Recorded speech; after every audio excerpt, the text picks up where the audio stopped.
प्रिय विद्यार्थियों, नमस्कार। Jyotiba Phule group of education online शिक्षा में आप सबका स्वागत है। मैं नरेश कुमार शर्मा कई दिनों से कक्षा 10 विज्ञान की ऑनलाइन क्लास आप सभी विद्यार्थियों को उपलब्ध करा रहा हूं। सभी विद्यार्थी इस वीडियो को ध्यान से देखें, सब्सक्राइब करें, लाइक करें। अगर कहीं पर कोई डाउट हो तो उसे डाउट को क्लियर करने के लिए कमेंट्स भेजें। मैं प्रतिदिन इसी समय इसी चैनल पर आपको कक्षा 10 का एनसीईआरटी से संबंधित पाठ्यक्रम उपलब्ध कराता रहूंगा। देखिए, मैं कल आपको संयोजन, योगात्मक, योगशील अभिक्रिया के बारे में बता रहा था।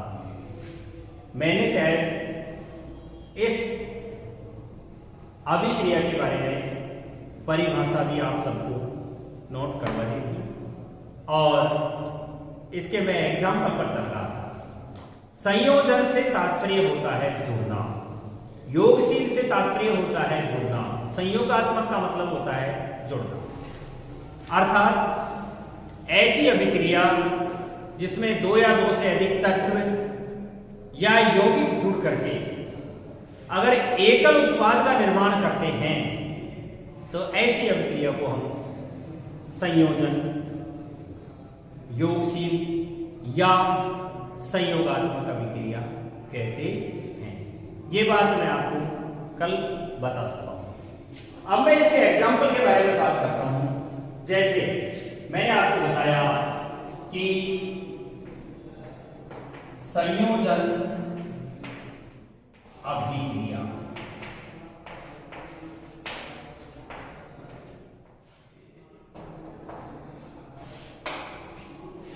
परिभाषा हमने लिखी कि ऐसी अभिक्रिया जिसमें दो या दो से अधिक अभिकारक मिलकर के, विशेष रूप से जो ध्यान देने वाली बात है आपकी वो ये है कि एकल उत्पाद बने, बस ये ध्यान रखना।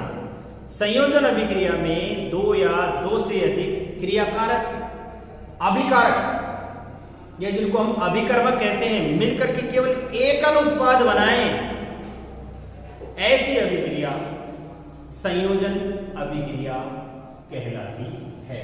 जैसे उदाहरण के तौर पर अपन ले लें, मैंने यहां पर उदाहरण दिया था कल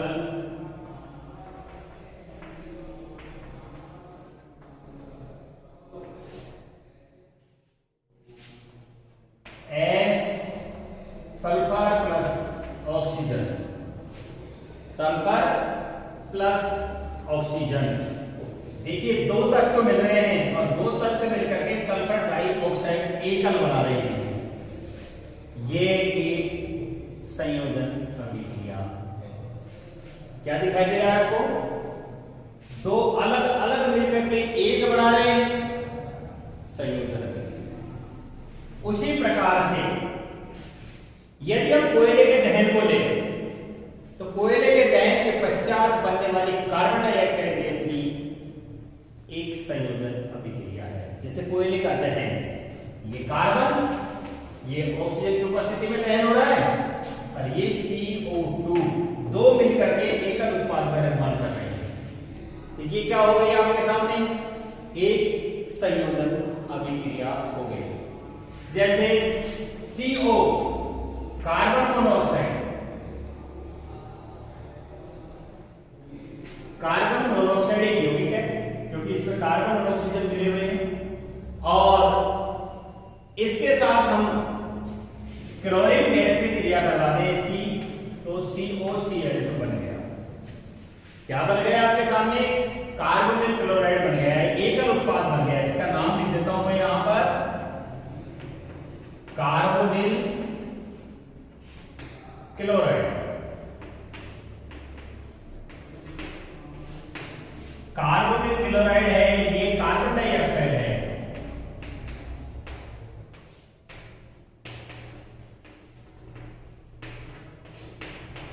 ये सल्फर डाइऑक्साइड है,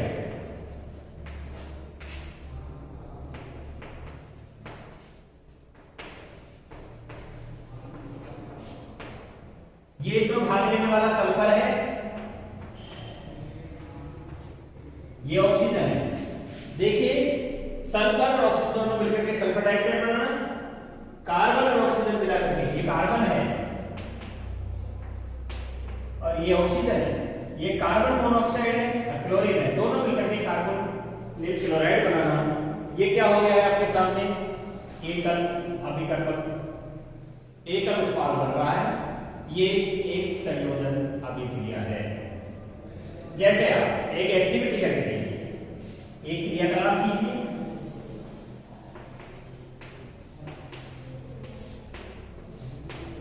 एक क्रियाकलाप किया आपने कि हम एक बीकर लेते हैं और उस बीकर में थोड़ा सा कैल्शियम ऑक्साइड लेते हैं, कैल्शियम ऑक्साइड CaO, और कैल्शियम ऑक्साइड की क्रिया हम जल से करवाते हैं।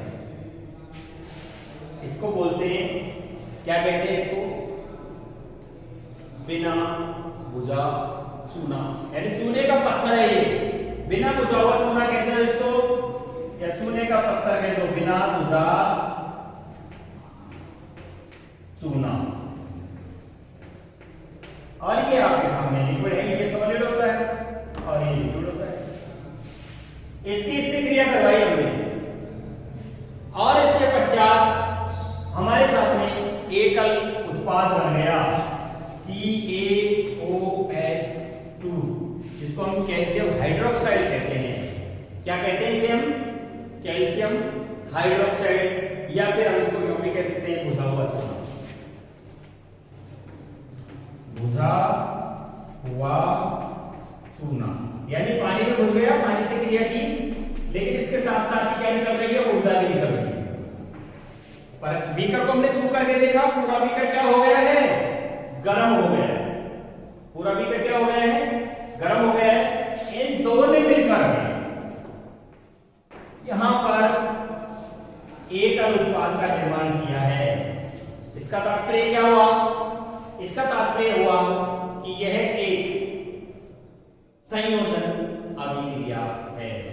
उसी प्रकार से जैसे हम उदाहरण ले लें कि 2H2 plus O2 reaction 2H2O, जल का बनना, हाइड्रोजन गैस और ऑक्सीजन गैस मिलकर के लिक्विड जल बन जाना, यह भी एक संयोजन अभिक्रिया है। आपने एथिलीन की क्रिया हाइड्रोजन से करवाने पर एथेन का बनना देखा होगा, सुना होगा, यह भी एक संयोजन अभिक्रिया का उदाहरण है। आप इतनी सारी जो मैं रिएक्शन लिखवा रहा हूं, इतनी सारी समीकरणें जो लिखवा रहा हूं, इन सारी समीकरणों की आवश्यकता नहीं है।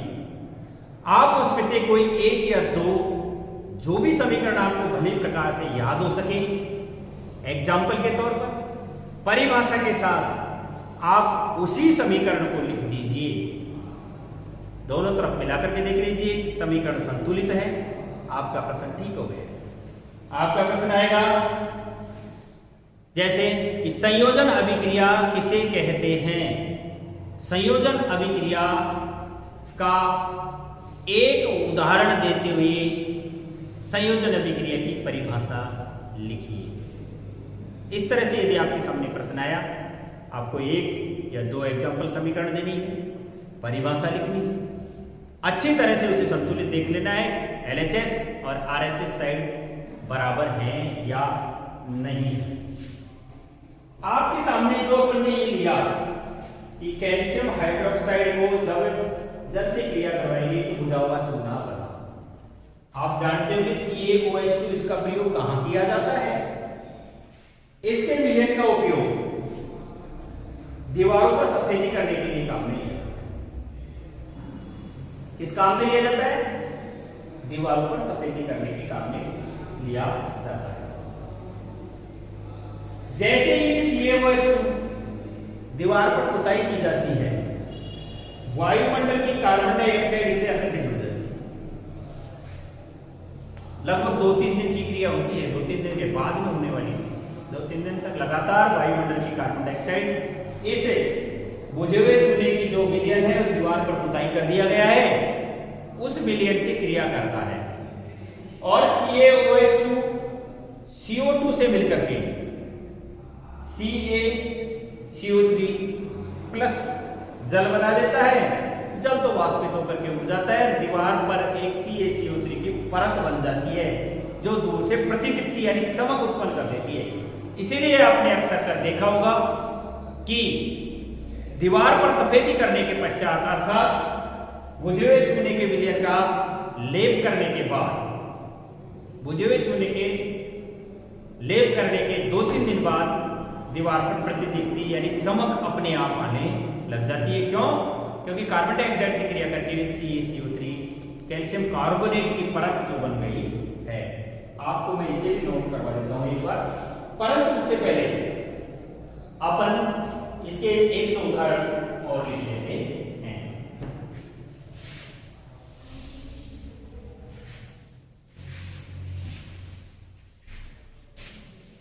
देखिए, जैसे मैंने आपको एक एग्जांपल और दिया था संयोजन का कि जिस तरह से एथिलीन होती है, एथिलीन का सूत्र हो गया C2H4 में है और इसमें ईन ग्रुप लगा हुआ है, इसीलिए एथिलीन हो गया। और इसकी हमने हाइड्रोजन से क्रिया करवा दी, H2 रिएक्शन एरो लगाया। ये निकल उत्प्रेरक की उपस्थिति में 300 डिग्री सेंटीग्रेड टेम्परेचर पर होने वाली क्रिया है। मैंने रासायनिक समीकरण लिखने में आपको समझाया था कि रासायनिक अभिक्रिया जिस किसी भी परिस्थिति में उत्पन्न हो रही है उसे उसी नाम से डाल रहे हैं। जैसे ये ऊष्मा 300 डिग्री सेंटीग्रेड टेम्परेचर है, निकल उत्प्रेरक है, तो उसे रासायनिक समीकरण के तीर के निशान के ऊपर यानी से लिख दिया जाता है।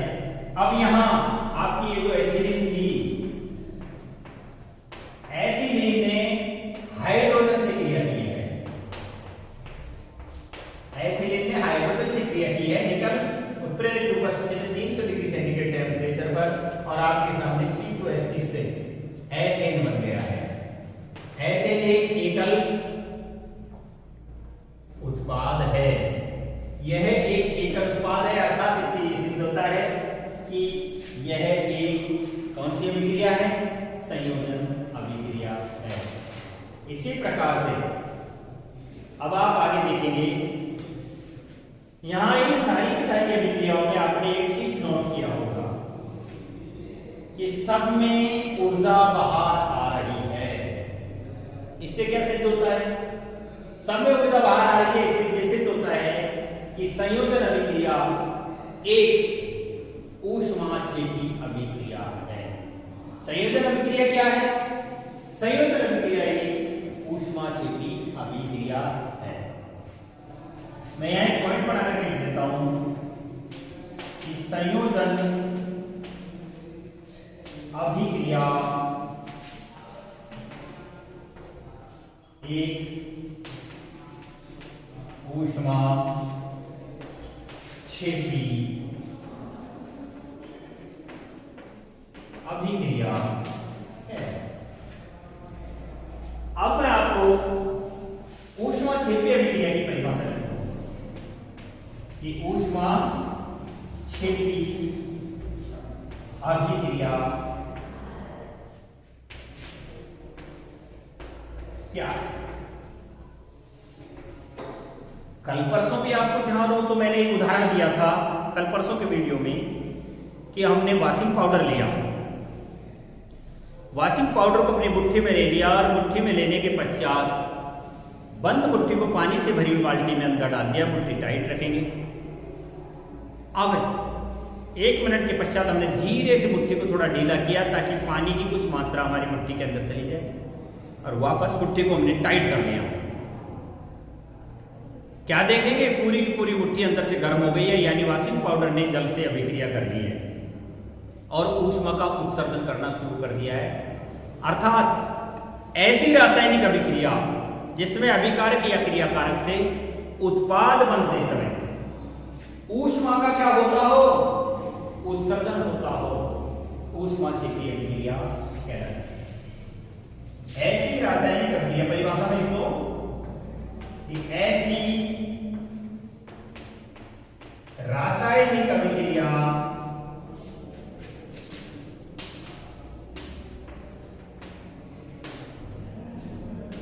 जिसमें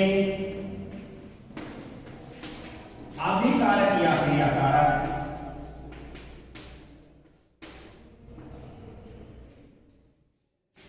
या क्रियाकारक से उत्पाद बनते समय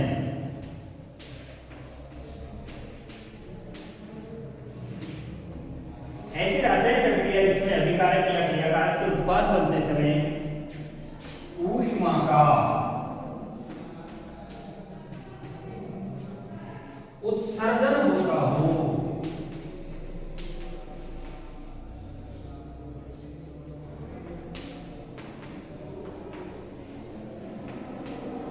ऊष्मा क्षेपी अभिक्रिया कहते हैं। अगर समीकरण कोई लिखा हुआ है, समीकरण यदि कोई लिखा हुआ है तो हम कैसे पहचानेंगे? समीकरण को पहचानने के लिए हम देखेंगे कि उत्पाद के साथ प्लस का निशान लगा करके यदि ऊर्जा लिखा हुआ है, ऊष्मा लिखा हुआ है, तो हम जान जाएंगे उस समीकरण को देख करके कि यह एक ऊष्मा क्षेपी अभिक्रिया है। जैसे आपने देखा होगा CH4 मेथेन है, मेथेन का ऑक्सीजन की उपस्थिति में दहन होता है। ऑक्सीजन की उपस्थिति में इसे हम क्या करते हैं, जलाते हैं, तो हमारे सामने CO2 कार्बन डाइऑक्साइड गैस बनता है, H2 जल बनता है, प्लस में मैंने यहां ऊर्जा लिख दिया।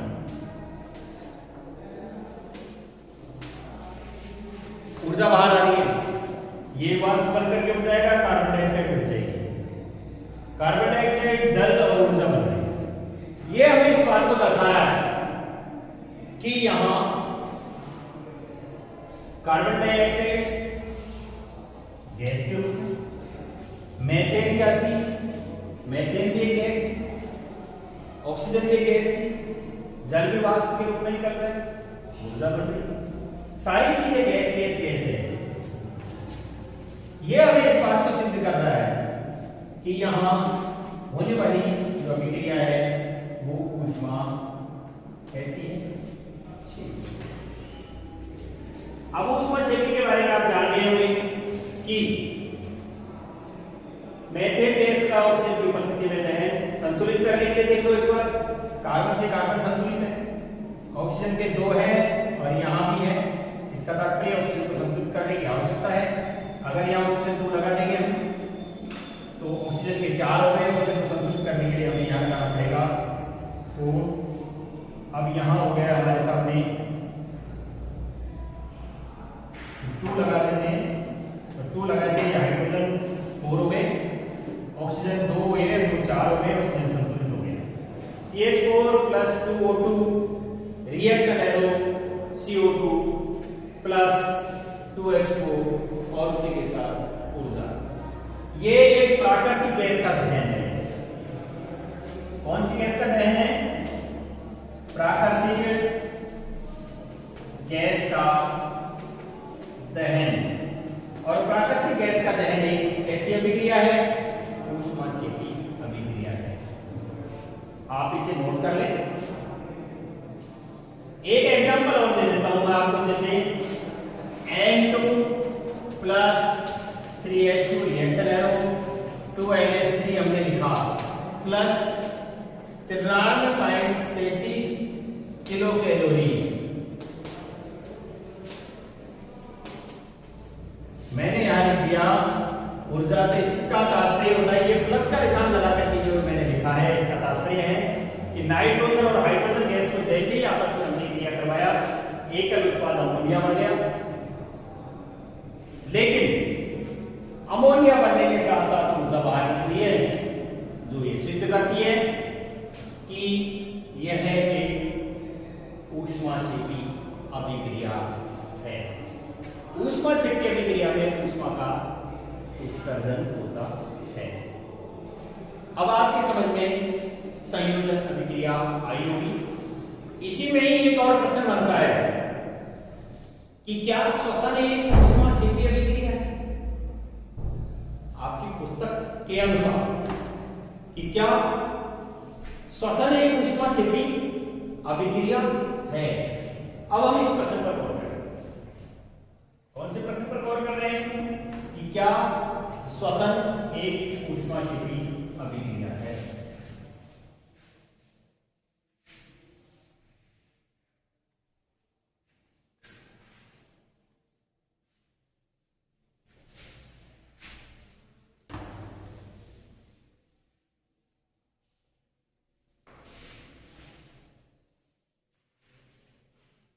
देखिए प्रश्न है हमारा कि क्या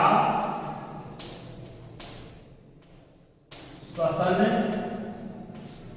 एक ऊष्माक्षेपी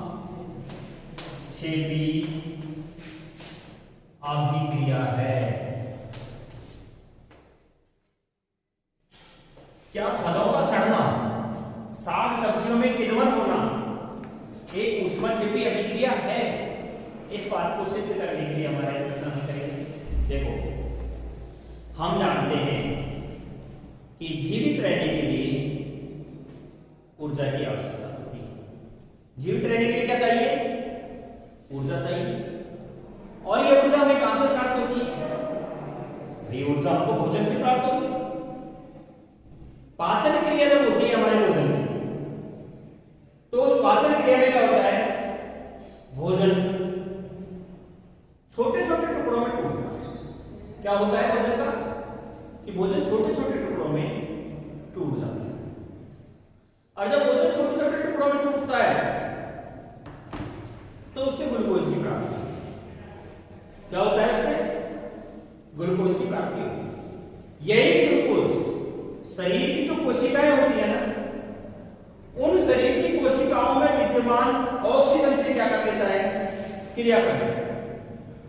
और ऑक्सीजन से क्रिया करके शरीर को ऊर्जा प्रदान कर देता है। इसी क्रिया को हम क्या कहते हैं? इसी क्रिया को हम श्वसन के नाम से जानते हैं। तो अब आपके सामने आ गया होगा इस प्रश्न का उत्तर। मैं इस प्रश्न के उत्तर को भी लिखवा देता हूं आपको। देखिए लिखा हुआ है कि उत्तर में क्या लिखेंगे हम? कि जीवित रहने के लिए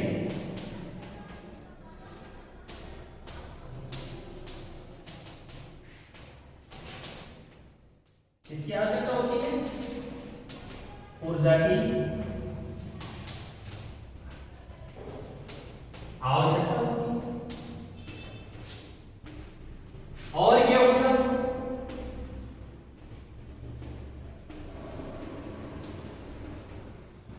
हमें कहां से प्राप्त होती है? हमें भोजन से प्राप्त होती है।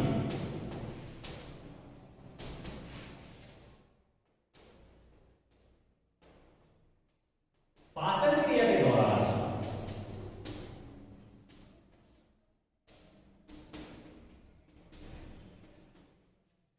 जब भोजन छोटे छोटे टुकड़ों में टूटता है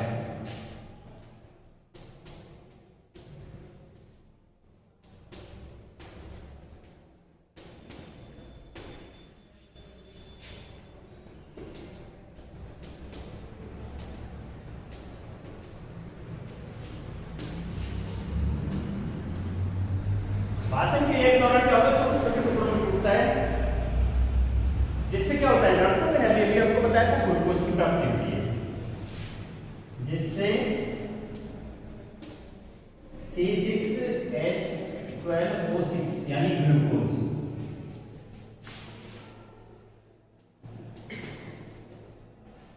ग्लूकोज की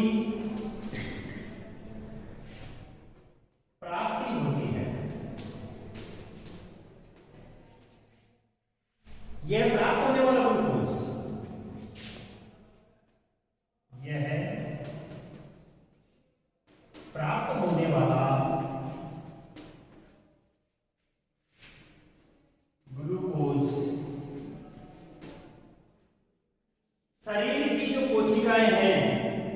विद्यमान शरीर की कोशिकाओं में उपस्थित ऑक्सीजन से क्रिया करके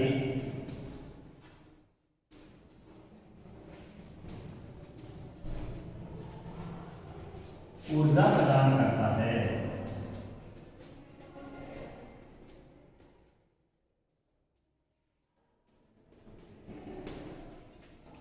इसे ही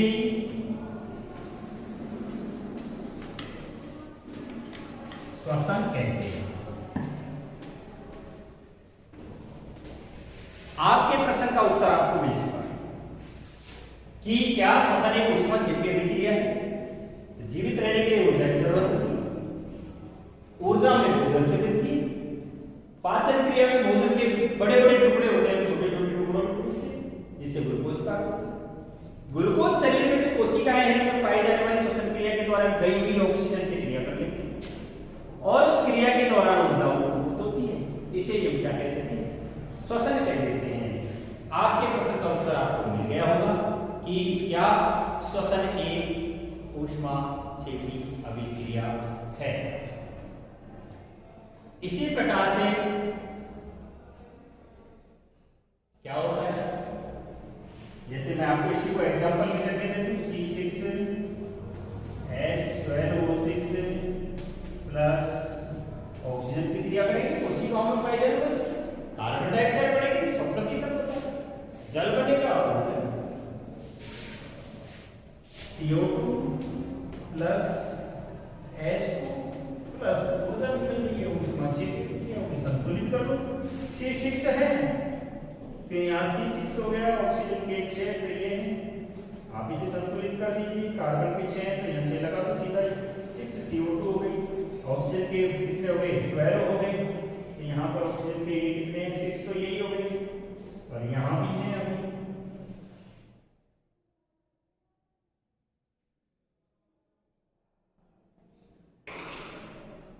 हाइड्रोजन के कितने? 12 है तो यहाँ 6 करेंगे तो 12 ही हो गए और यहाँ 12 है तो 6H2 6 कर देंगे हम तो 12 12 हो गए। यहाँ ऑक्सीजन के कितने हो गए?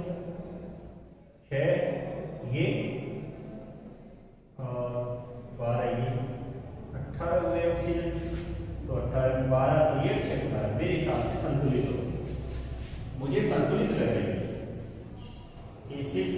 C6H12O6 6O2 plus 6CO2 plus 6H2 और ऊर्जा, यह एक ऊष्माक्षेपी अभिक्रिया है। साग सब्जियों का विघटन होकर के कंपोस्ट खाद बनना भी एक ऊष्माक्षेपी अभिक्रिया है। एक और इसमें मैं लिख देता हूं नोट, आपने ये नोट कर लिया होगा।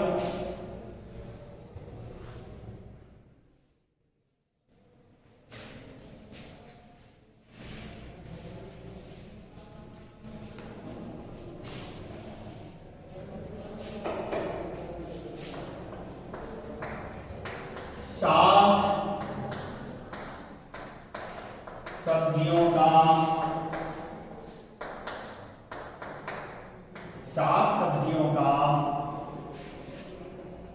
किण्वन क्रिया करके या कंपोस्ट खाद में बदल जाना।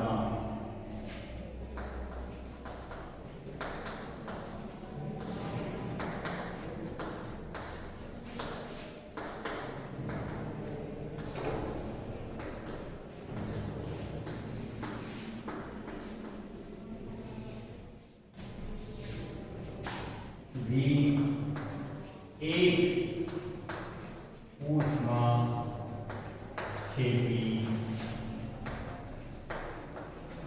अभिक्रिया है।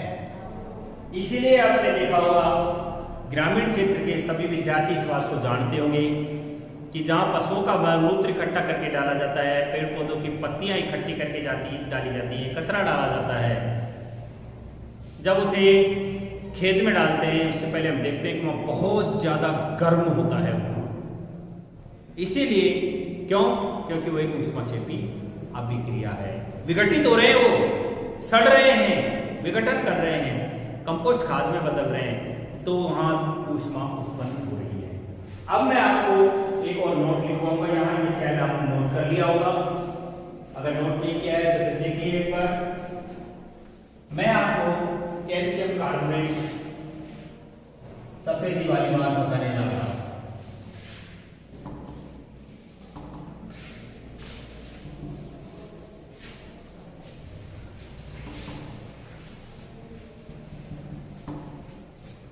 देखिए, जैसे मैंने आपको बताया था कि कैल्शियम कार्बोनेट हमने लिया CaO, कैल्शियम ऑक्साइड को जब पानी से क्रिया करवा देते हैं, यानी बिना बुझे चूने को जल से क्रिया करवा देते हैं, परिणाम स्वरूप क्या होता है? कैल्शियम हाइड्रोक्साइड बन जाता है। क्या बन जाता है? कैल्शियम हाइड्रोक्साइड बन जाता है।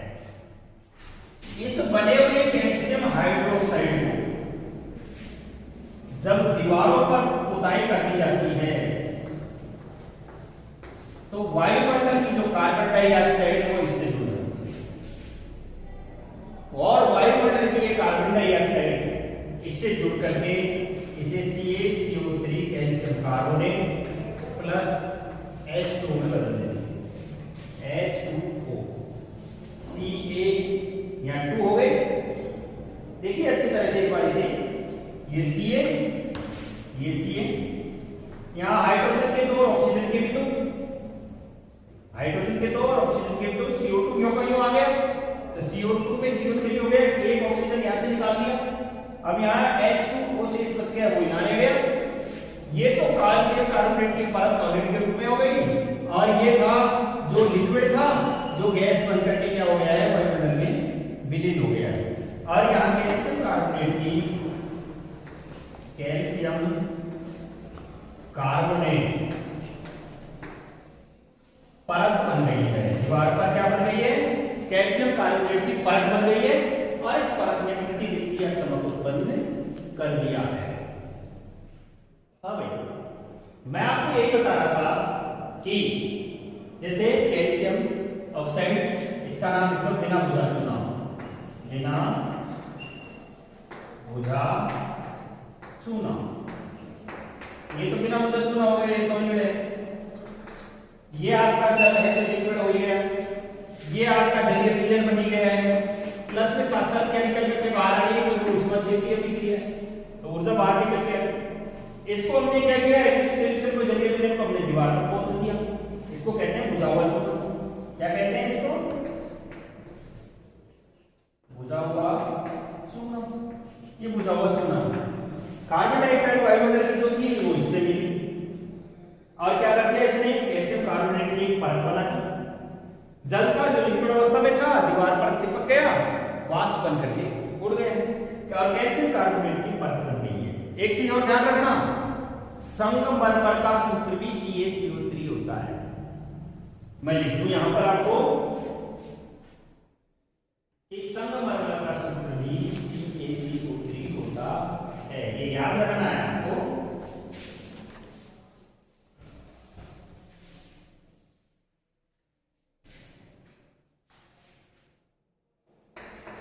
संगमरमर का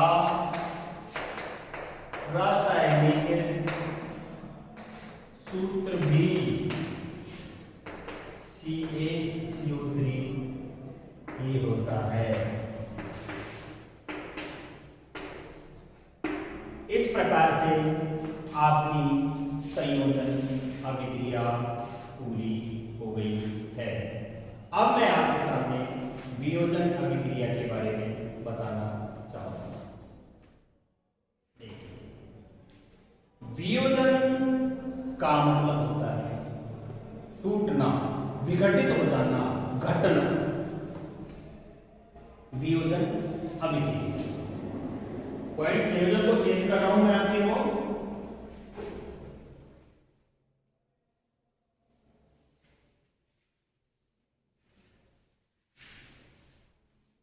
ये भी आपने मेरे हिसाब से लिख लिया होगा। इस संगमरमर का रासायनिक सूत्र CaCO3 होता है, इसे भी मैं हटा देता हूं क्योंकि अब अपना नया टॉपिक चलेगा वियोजन अभिक्रिया।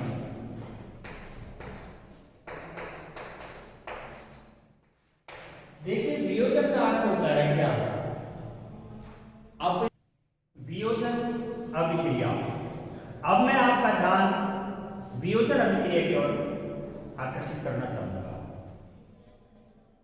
वियोजन का तात्पर्य है टूटना। जैसे मैं आपको अभी बता रहा था संयोजन का अर्थ जुड़ना होता है, उसी प्रकार से वियोजन का अर्थ टूटना होता है, अपघटन होना होता है।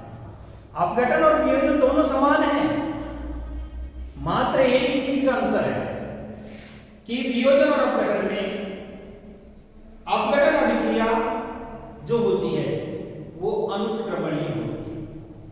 अनुत्क्रमणीय का मतलब जानते हो? अनुत्क्रमणीय का तात्पर्य कि एक बार अगर उत्पाद बन गया तो दोबारा उससे अभिकर्मक या अभिकारक प्राप्त नहीं कर सकते, वापस रिपीट नहीं होता है, जबकि वियोजन में ऐसा हो जाता है। वियोजन अभिक्रिया की परिभाषा में मैं आपको बताऊं कि पदार्थ का दो या दो से अधिक तत्व अथवा यौगिकों में टूटकर विघटित हो जाना ही वियोजन कहलाता है। वियोजन अभिक्रिया में क्या होता है? देखिए अपघटन भी कहते हैं इसे। वियोजन अभिक्रिया को मैं यहां एक लाइन लिखना चाहूंगा आपको कि वियोजन अभिक्रिया को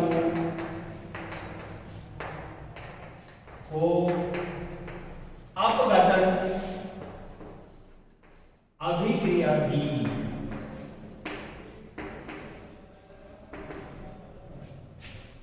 कहते हैं। इसका अर्थ वियोजित होना अर्थात टूटना होता है।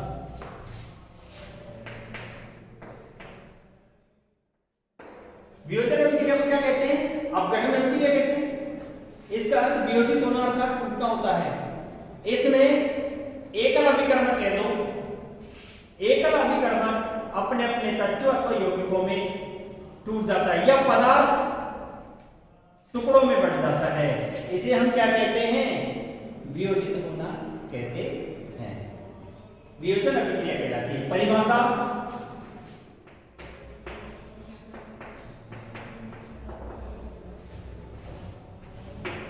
परिभाषा लिख लीजिए इसकी कि वह अभिक्रिया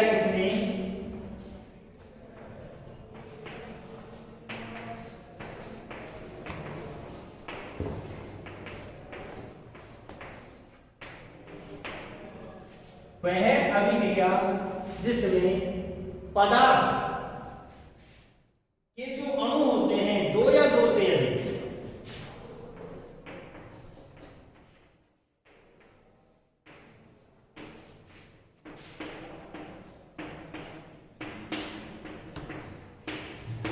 पदार्थ के जो अणु हैं दो या दो से अधिक सरलतम अणुओं में विभाजित हो जाते हैं।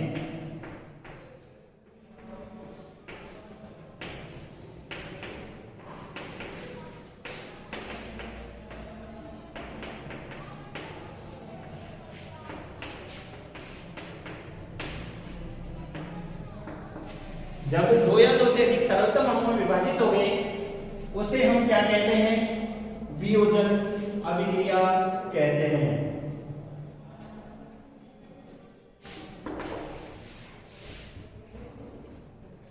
यह आपकी परिभाषा हो गई है, नोट कर लीजिए कि वह अभिक्रिया जिसमें पदार्थ के अणु दो या दो से अधिक सरल अणुओं में विभाजित हो जाते हैं वियोजन या अपघटन अभिक्रिया कहलाती है। नोट कर लीजिए। आज के लिए मैं आपको इतना ही बताना चाहूंगा। कल इसी चैनल पर इसी वक्त आपको मैं वियोजन अभिक्रिया की समीकरण उदाहरण सहित करके आगे पढ़ाई को जारी रखूंगा। धन्यवाद।